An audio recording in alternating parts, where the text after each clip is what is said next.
Hello audience, Mr. Z here, and today, boy oh boy, do I have a special alternate history scenario for you.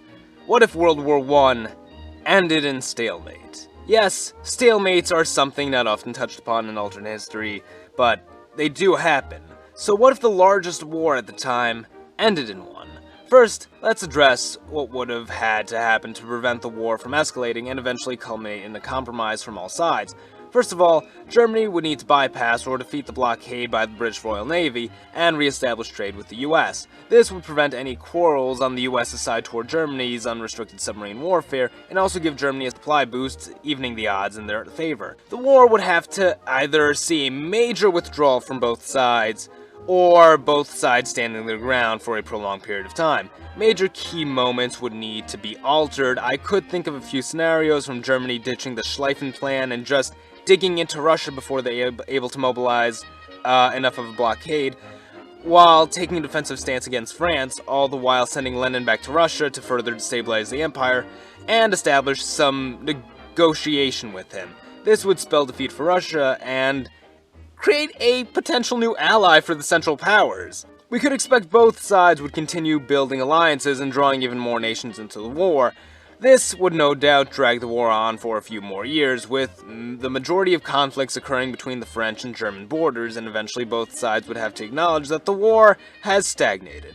And remember, for this to occur, both sides would need to be on par with each other, and the Central Powers taking Russia is just the advantage they'd need. And an armistice would eventually be signed until a mutual compromise could be reached.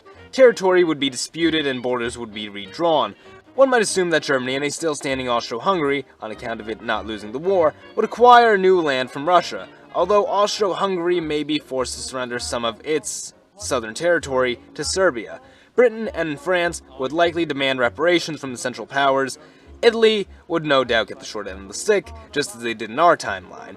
And the end result is a stronger German Empire, a longer-lived Austro-Hungary, and a smaller Soviet Union. Right now we're getting into the Great Depression, the rise of fascism, World War II, and the future of the United States. We're getting there. The Great War would have lasted longer, however did not end in a great climax, but rather a slow loss of momentum until status quo was reached.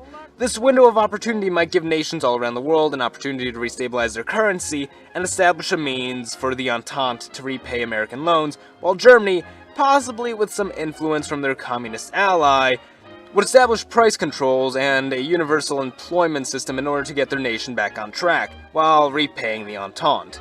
So we get this triangle of reparation, and Germany sort of just slowing down a little bit so it doesn't collapse. So it doesn't crash. That would have been a better analogy. You slow down so you don't crash. Oh dear. Considering all the factors that played into the Depression, there's no doubt it would still have some impact globally, from the agricultural issues in the US, European debt, and the fact that countless cities are in shambles. So we would see a depression, but one that's not quite as critical as ours was. Now there's something else to take into consideration. The people.